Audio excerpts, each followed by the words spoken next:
दो मजबूत देश, दोनों के पास अच्छी खासी ताकत। आर्थिक तौर पर भी दोनों के पास बहुत कुछ है। एक का नाम है ईरान और दूसरे का नाम है इजराइल। दोनों के बीच पिछले कुछ समय से तनातनी चल रही है। दोनों ही देश लगातार एक दूसरे पर अटैक कर रहे हैं, जिसे देखकर लगता भी नहीं है कि दोनों के बीच में कुछ ठीक हो पाएगा। दोनों ही देशों को लगता है कि वो एक दूसरे से कमजोर नहीं है। ऐसे में जानते हैं दोनों देशों ईरान और इजराइल में से कौन ज्यादा ताकतवर है, किसके पास कितनी मिसाइलें और कितने हथियार हैं। आपको बता दें, ग्लोबल फायर पावर इंडेक्स में सैन्य शक्ति के मामले में ईरान की रैंक 14वीं है। एक रिपोर्ट के हिसाब से ईरान अपने क्षेत्र में सबसे ज्यादा बैलिस्टिक मिसाइल रखने वाला देश है। तेहरान के हथियारों में मिसाइलों की काफी अहमियत है। ईरान के पास 9 ऐसी मिसाइलें हैं जो इजराइल तक हमला करने में सक्षम है। इनमें कुछ मिसाइलें ऐसी भी हैं जो अमेरिका और इजराइल के एंटी बैलिस्टिक मिसाइल सिस्टम को भी भेज सकती हैं। इनमें सबसे पहले नंबर पर आती है ईरान की सबसे घातक मिसाइलों में से एक सेजिल। ये ठोस ईंधन से चलने वाली मध्यम दूरी की बैलिस्टिक मिसाइल है। इसकी रेंज 2000 से 2500 किलोमीटर तक बताई जाती है। ये आवाज की ध्वनि से भी कई गुना तेज की स्पीड से 700 किलोग्राम भारी वॉरहेड तक ले जा सकती है। क्योंकि सेजिल मिसाइल ठोस ईंधन से चलती है, इसे लॉन्च करने में ज्यादा समय नहीं लगता है और इसे एक जगह से दूसरी जगह ले जाना भी आसान रहता है। ये मध्यम दूरी की बैलिस्टिक मिसाइल है। ये खरम शहर मिसाइल की चौथी पीढ़ी है। सेजिल के मुकाबले ये दोगुनी भारी यानी कि 1500 किलोग्राम का पेलोड उठा सकती है। ये वायुमंडल के बाहर ध्वनि की गति के 6 गुना गति तक उड़ान भर सकती है। इसकी अधिकतम घोषित सीमा 2000 किमी है। इसे खैबर के नाम से भी जाना जाता है। इसके बाद तीसरे नंबर पर आती है शहाब 3। ये मीडियम रेंज वाली लिक्विड फ्यूल से चलने वाली बैलिस्टिक मिसाइल है। इसकी अधिकतम सीमा 13000 किमी और स्पीड मैक 7 है। ये ईरान की पहली मध्यम दूरी की सफल बैलिस्टिक मिसाइल है। ये मिसाइल 2003 से सर्विस में है। चौथे नंबर पर है इमाद मिसाइल।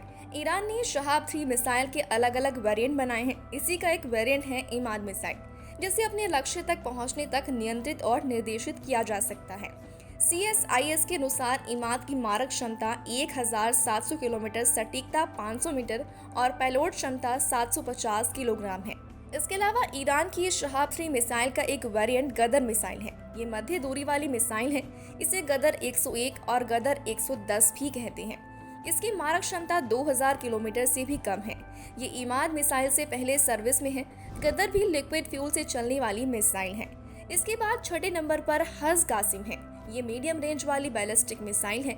इसकी मारक क्षमता 1400 किलोमीटर है और ये 500 किलोग्राम का पेलोड ले जा सकती है।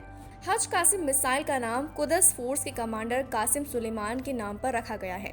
कासिम सुलेमानी 4 साल पहले बगदाद में अमेरिकी ड्रोन हमले में मारे गए थे। कथित तौर पर इस मिसाइल को डिफेंस सिस्टम नहीं पकड़ सकती है। इसके अलावा ईरान ने पिछले साल पाहवे नाम की लंबी दूरी की क्रूज मिसाइल दुनिया के सामने पेश की थी। इसकी रेंज 1650 किमी और स्पीड 600 से 900 किमी प्रति घंटे बताई जाती है। क्रूज मिसाइल होने की वजह से ये बाकी मिसाइलों से अलग है। बैलिस्टिक मिसाइल लॉन्च होने के बाद तय रास्ते पर आगे बढ़ती रहती है, जबकि क्रूज मिसाइल को लॉन्च करने के बाद ही कंट्रोल किया जा सकता है। ईरान की 8वीं खतरनाक मिसाइल है फतह 2। फतह 2 हाइपरसोनिक क्रूज मिसाइल की रेंज 1400 किमी से ज्यादा है और ये मैक 13 की गति से उड़ान भर सकती है। डिफेंस सिस्टम से बचने के लिए तेजी से मुड़ सकती है। दावा किया जाता है कि ये अमेरिका और इजराइल के एंटी बैलिस्टिक मिसाइल सिस्टम को भी भेज सकती है। इसके बाद ईरान की 9वीं खतरनाक मिसाइल है खैबर शैकर। ये ईरान की इस्लामिक रिवॉल्यूशनरी गार्ड कॉर्प्स की ओर से संचालित होने वाली एक मध्यम दूरी की बैलिस्टिक मिसाइल है। मिसाइल की मारक क्षमता 1450 किमी है। 5000 किमी प्रति घंटे की स्पीड से ये लक्ष्य पर निशाना लगा सकती है। इसमें ठोस ईंधन का इस्तेमाल होता है और ये डिफेंस सिस्टम को चकमा देने में सक्षम है। तो ईरान के पास ये 9 खतरनाक मिसाइल हैं, जिनका वो इजराइल पर हमला करने में इस्तेमाल करता है। इसके अलावा अगर आप बात करें इजराइल की मिसाइलों और हथियारों की पावर की, तो इजराइल के पास भी 10 काफी खतरनाक मिसाइलें और हथियार है। आयरन डोम इजराइल का बनाया हुआ दुनिया का सबसे खतरनाक और सटीक एयर डिफेंस सिस्टम माना जाता है। साल 2011 में इजराइल ने आयरन डोम तैनात किया था। इसके अलावा इजराइल में बनी जेरिको 2 मिसाइल एक बैलिस्टिक मिसाइल है। रिपोर्ट के मुताबिक इस बैलिस्टिक मिसाइल का वजन 26,000 किलोग्राम है। इसमें 400 से लेकर 1300 किलोग्राम वजन का वॉरहेड यानी कि हथियार लगाया जाता है। इसे 2 स्टेज की मिसाइल कहा जाता है। कहते हैं कि इसका ऑपरेशनल रेंज 1500 किलोमीटर है और ये हाइपरसोनिक गति से चलती है। साथ ही इजराइल के पास ग्रेविटी बम भी है, जिसे न्यूक्लियर कैपेबल एयरक्राफ्ट के जरिए छोड़ा जाता है। ग्रेविटी बम को इजराइल लगातार अपग्रेड कर रहा है। इसे बहुत ही खतरनाक माना गया है, वो इसलिए क्योंकि इसके धमाकेदार विस्फोट से बड़ी बड़ी मजबूत इमारतें ध्वस्त हो जाती हैं। इसी के साथ ही आपको बता दें, इजराइल ने अपने दुश्मनों से टैंकों को बचाने के लिए ट्रॉफी सिस्टम बनाया है।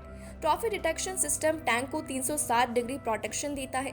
ये सिस्टम एंटी मिसाइल को दूर से ही देखकर सावधान हो जाता है। वह एंटी मिसाइल को टैंक तक पहुंचने से पहले ही बर्बाद और तबाह कर देता है। इसके अलावा इजराइल की F-16 फाइटर जेट को कई देश अपनी सैन्य ताकतों को बढ़ाने के लिए इस्तेमाल कर चुके हैं। हालांकि इजराइल ने इसमें कई बदलाव किए हैं। इन विमान को उड़ाते वक्त पायलट बटन का इस्तेमाल नहीं करते। दुश्मन की तरफ सिर्फ उसकी गिद्ध जैसी नजर होती है। इजराइल के पास मेरकावा 4 टैंक भी है। ये इजराइल का सबसे खतरनाक टैंक माना जाता है। ये टैंक नए फायर कंट्रोल सिस्टम से लैस है। इसमें किसी भी तरह के हवाई हमले से बचने की तकनीक लगी हुई है। इस टैंक में बैटलफील्ड सिस्टम लगा हुआ है और इसमें उन्नत सस्पेंशन सिस्टम, ट्रैकिंग सिस्टम भी लगा हुआ है। इसकी ताकत देख दुश्मनों की सांसें फील हो जाती हैं। और ड्रोन तो इजरायली आर्मी की आंखें हैं। इजराइल ने अपने सभी ड्रोन खुद तैयार किए हैं। वो इनकी मदद से दुश्मनों की गतिविधियों पर पैनी नजर रखते हैं। डाइटन नामक ड्रोन का विंग स्पैन 85 फीट है। ये देखने में बोइंग 737 एयरक्राफ्ट जितना है। ये 36 घंटे तक किसी भी मौसम में उड़ान भर सकता है। इसमें अत्याधुनिक automatic defrosting system, take off landing system लगा रहता है। इजराइल के पास इस तरह के बहुत सारे ड्रोन मौजूद हैं। इसके अलावा इजराइल के दानामीर को लेपर्ड भी कहा जाता है। हथियारों को लोड करके चलने वाली ये इजराइल की इन्फेक्ट्री व्हीकल है। दानामीर में कई उन्नत सिस्टम लगे हैं। मीडिया रिपोर्ट के मुताबिक इसमें बैठकर चलने वाले सैनिक काफी सुरक्षित रहते हैं। दानामीर में ट्रॉफी सिस्टम लगे होते हैं जो एंटी टैंक रॉकेट्स में इन्हें सुरक्षित रखता है। इन इन्फेक्ट्री वाहन में 3 लोग कमांडर, ड्राइवर और आर्म्स ऑपरेट बैठते हैं। साथ ही इजराइल के पास स्पाइक रॉकेट लॉन्चर है जो इजरायली सेना के लिए बनाया गया है। नई वेरिएंट का वजन काफी कम कर दिया गया है और इसकी खासियत ये है कि इसे एक सैनिक अपने कंधे पर रखकर भी दुश्मन को निशाना बना सकता है। हल्की होने की वजह से इसे कहीं भी ले जाया जा सकता है। इसके अलावा अगर बात करें दोनों देशों की मिलिट्री पावर की, तो दुनिया के 145 देशों में ताकतवर मिलिट्री के मामले में ईरान 14वें स्थान पर है, जबकि इजराइल 17वें स्थान पर। ईरान की कुल आबादी 8.75 करोड़ से ज्यादा है और इजराइल की मात्र 90 लाख से थोड़ी ज्यादा। और ईरान के पास मिलिट्री सर्विस में काम करने के लायक फिट लोगों की संख्या 4.11 करोड़ है, जबकि इजराइल के पास मात्र 31.56 लाख। ईरान के पास कुल सैनिकों की संख्या 11.80 लाख है, जबकि इजराइल के पास 6.70 लाख। तो ईरान के पास एक्टिव सैनिक 6.10 लाख हैं, इजराइल के पास 1.10 लाख। तो ईरान के पास रिजर्व सैन्य बल 3.50 लाख है और इजराइल के पास 4.65 लाख। इस मामले में इजराइल ईरान से थोड़ा आगे है, लेकिन ईरान के पास सैनिक ज्यादा हैं। अब अगर बात करें ईरान और इजराइल की एयर पावर के बारे में, तो ईरान की वायुसेना के पास 551 एयरक्राफ्ट रिजर्व में है, जबकि 358 एक्टिव हैं। वहीं इजराइल के पास 612 रिजर्व और 490 एक्टिव एयरक्राफ्ट हैं। ईरान के पास 186 फाइटर जेट्स हैं, जिनमें से 121 हर समय हमले के लिए तैयार रहते हैं, जबकि इजराइल के पास 241 फाइटर जेट्स हैं, जिनमें से 193 हमले के लिए तैयार रहते हैं। यानी इन मामलों में भी इजराइल ईरान से काफी आगे है। आपको बता दें, ईरान के पास 86 ट्रांसपोर्ट विमान हैं, जिनमें से 56 एक्टिव रहते हैं। इजराइल के पास 12 हैं, जिनमें से 10 एक्टिव सर्विस में हैं, 2 स्टॉक में हैं। ईरान के पास 102 ट्रेनर्स हैं, तो इजराइल के पास 155 ट्रेनर्स एयरक्राफ्ट हैं। ईरान के पास 129 हेलीकॉप्टर्स हैं, जिनमें से 84 रेडी मोड पर रहते हैं, जबकि इजराइल के पास 146 हेलीकॉप्टर्स हैं, जिनमें से 117 एक्टिव मोड में हैं। ईरान के पास सिर्फ 13 अटैक हेलीकॉप्टर हैं, जबकि इजराइल के पास 48।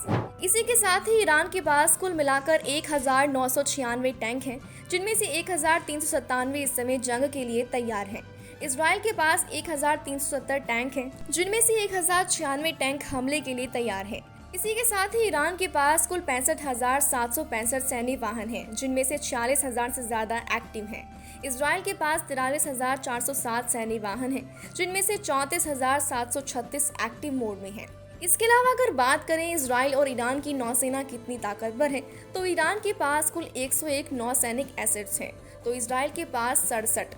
दोनों देशों के पास कोई भी एयरक्राफ्ट कैरियर या फिर हेलीकॉप्टर कैरियर्स नहीं है, ना ही दोनों के पास डेस्ट्रॉयर्स हैं। ईरान के पास 19 सबमरीन हैं, तो इजराइल के पास 5 हैं। ईरान के पास 21 पेट्रोल वेसल हैं, तो इजराइल के पास 45 पेट्रोल वेसल हैं। कुल मिलाकर देखें तो ईरान के पास सैन्य बल ज्यादा है, लेकिन इजराइल की वायुसेना और थल सेना कई मामलों में ईरान को टक्कर दे देगी। हालांकि नौसेना ईरान की मजबूत है, लेकिन इजराइल के पक्ष में दुनिया के कई ताकतवर देश खड़े हुए हैं। नाटो की सेना खड़ी है, इसलिए ईरान के लिए दिक्कत होगी। पूरी दुनिया जानती है कि मध्य पूर्व में ईरान के पास 3,000 से ज्यादा मिसाइलों का जखीरा है, लेकिन इजराइल के पास आयरन डोम जैसे कई मजबूत रक्षा कवच भी हैं। मिसाइलें इनकी भी कमजोर नहीं है, क्योंकि गाजा का हाल तो दुनिया देख ही रही है। तो इस तरह से इजराइल और ईरान की भयंकर उपकरणों और युद्ध को लेकर जिस तरह से तैयारी है, वो ये बताने के लिए काफ़ी है कि इजराइल और ईरान क्यों दुनिया में खुद को ताकतवर देश के रूप में दिखाना चाहते हैं और क्यों उनसे दुनिया के तमाम ताकतवर देश घबराए रहते हैं। हमारे इस वीडियो को देखने के बाद आपकी इस पर क्या राय है कि दोनों देशों में कौन सबसे ज़्यादा ताकतवर है? कमेंट बॉक्स में बताएं। वीडियो अच्छी लगी हो तो वीडियो को लाइक करें। अब हम मिलेंगे एक नई ऐसी ही इंटरेस्टिंग वीडियो के साथ, तब तक के लिए शुक्रिया।